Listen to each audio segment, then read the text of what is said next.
Oh my gosh, you guys, it is so cold here today. It has been raining all night.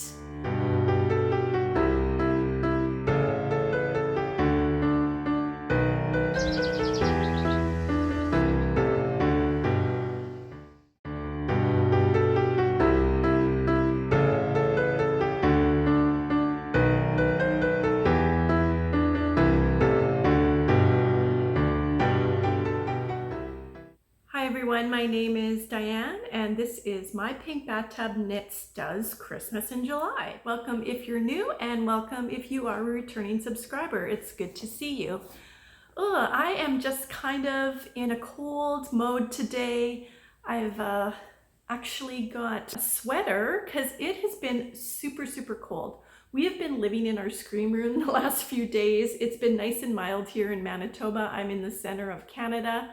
I know a lot of my friends are experiencing heat waves right now. We had one hot day and otherwise it's been very manageable in the low 20s. However, yesterday it rained. It started last night and it was getting down to like 13, 12 overnight. This morning it was 14 degrees. We were trying to hang out in the screen room and have breakfast, but it was just way too cold. So we came in and we started a fire. I strung my garland across the mantle, all ready to go, and I started knitting one of Santa's items for the Christmas garland of Santa's clothing. It's a Mary Maxon pattern. This is what it looks like here. Last episode, I showed you some of the things I'm going to be making, and one of them is this Santa clothes garland from Mary Maxon. I'll link the pattern below. And I was asking some people's opinions about what they think I should make it with. So I've got this sparkle yarn. I don't know if it's picking it up there very well, from Mary Maxon. And then I've got your regular old school Bernat Super Saver yarn.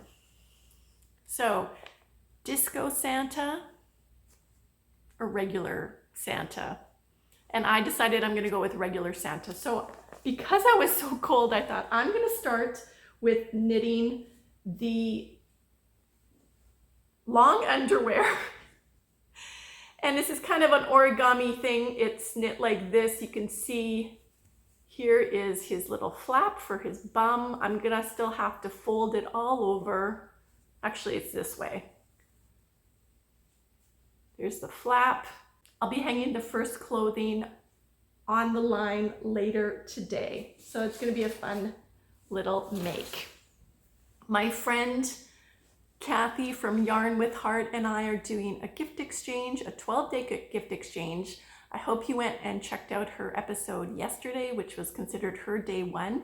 I am doing even days of the calendar. She is doing odd days of the calendar, and we're both going to be doing the 25th of July.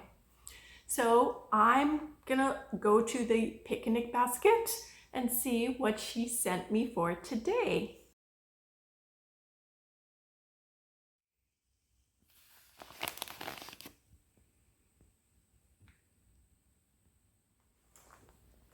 I just love presents. I just love them. Okay, we're gonna like go way down here. I've got my blanket on because I'm very cold today. And we're gonna open this up and see. Notice she's been double bagging everything. I didn't bring my scissors. Ooh.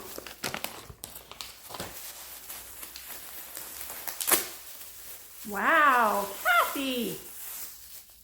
Okay, let's go back up here. She sent me some sock yarn.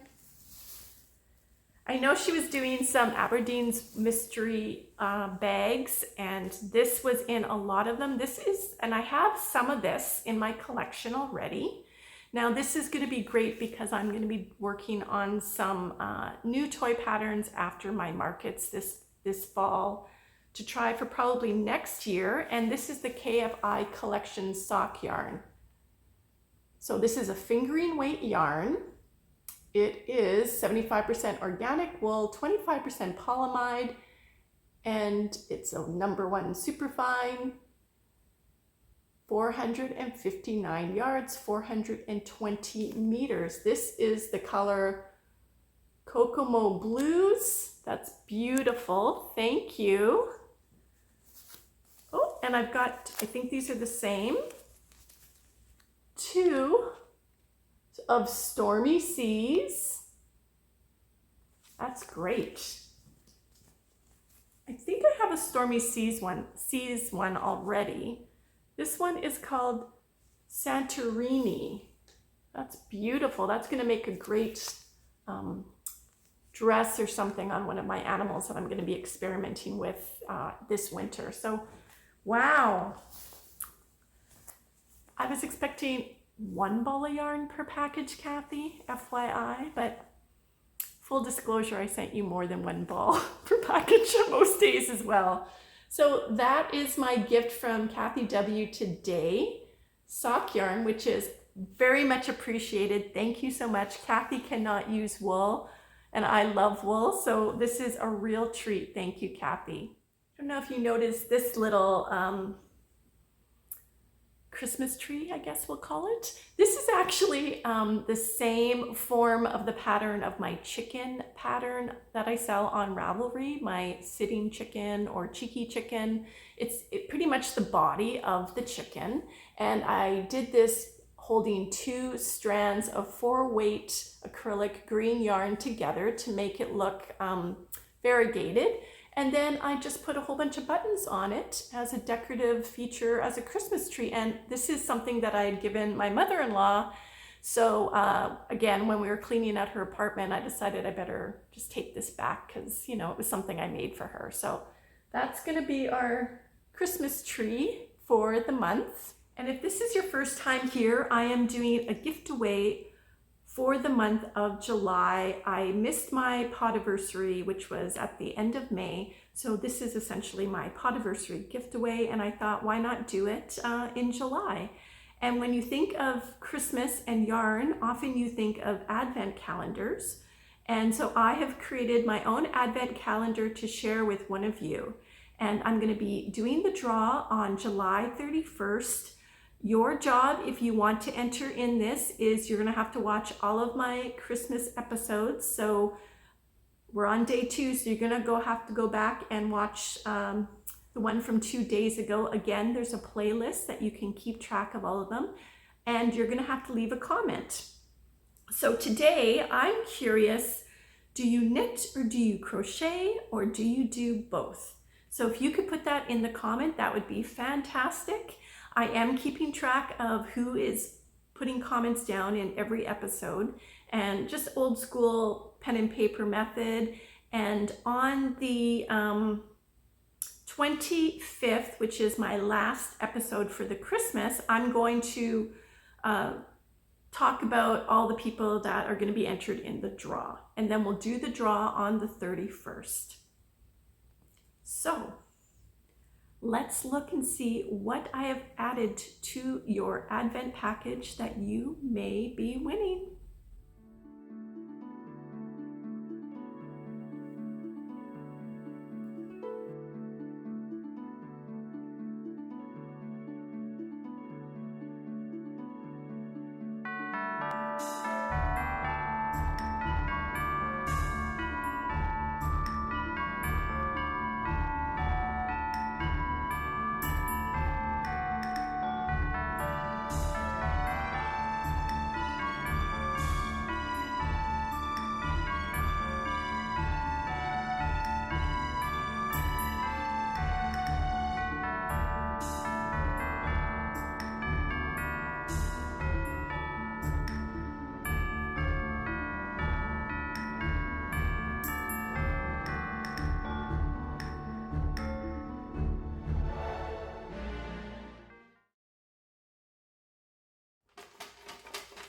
We've got questions.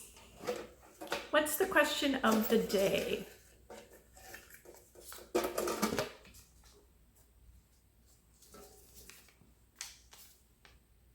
Oh, seems to be 2 market questions in a row, but we'll answer it. What do you do with your market money that you earn? And the question was, do you buy more yarn with it? So for those that are new, I sell at markets. I've been doing it for 10 years. You know what? The very first time I did a market, I sold $800 worth of product and I was hooked. The thing is, I make so much knitting that what am I going to do with it all? I decided I was going to start selling it. So what do I do with the money I earn from my markets? Well, the first thing I do is I keep money back for future market booth fees. I always keep that money aside for that. And then I always call it my mad money. And what I do with that is I've gone to Mexico with my mad money one time. When I was still single and had my own house, I put money down on my mortgage. When we moved into our house together, Hubs and I actually built our screen room that is on the back of our house. I paid for all the materials because I really wanted it. So I always try to keep it separate and keep it aside for big fun projects. The last couple years, after we built our screen room, I pretty much saved my extra mad money because I wanted to retire early. So that's what I did. I don't incorporate it in with regular everyday household expenses. It has always been kind of kept separate. And that's what I do with my money. And do I buy more yarn with it? Well, yes, of course. Sometimes there's yarn involved as well. Good question. Thank you for asking it. I am just really cold today. I can't warm up. I think we're gonna make soup today for supper, which sounds ridiculous because it's July, but I think we're gonna make some soup. And I have the perfect recipe for you to share today. And it's kind of been a staple in our house. It is something that you can always have the ingredients on hand in your pantry. Super easy to make. Again, I do not cook, but what I make okay-ish. Nobody's died, never been poisoned. Anyways, let's make some soup together. Help, my apartment has a kitchen, and it was written by a man whose mom taught him how to cook using ingredients that he would have in his pantry. And this was basically the book I used to get through college.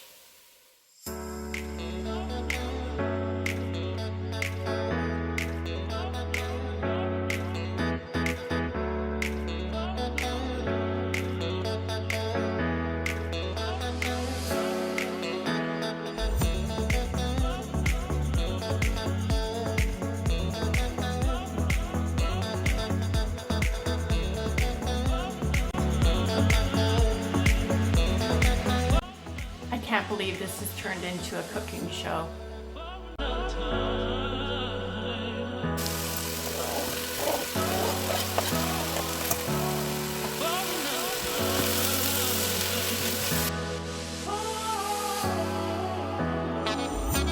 We've been binge watching the TV show The Bear, so I fancy myself a bit of a chef now.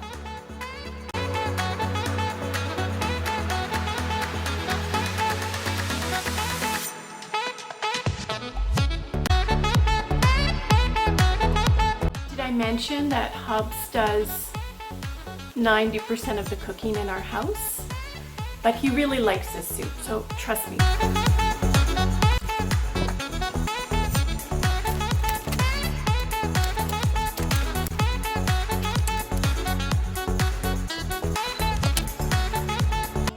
I know what you're thinking. Egg and onion soup, gross. Who wants to crack some perfectly good eggs into soup? But trust me, once you see it at the end, it is absolutely delicious. It does not taste over oniony at all. We're gonna let it simmer now for half an hour, and then we're gonna crack some perfectly good eggs into this soup and poach them.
Thank you so much for joining me today. Remember, tomorrow is Kathy's day, so if you have not yet done so, please head over to Yarn with Heart. I'm going to link her below and check out what I sent her as a gift.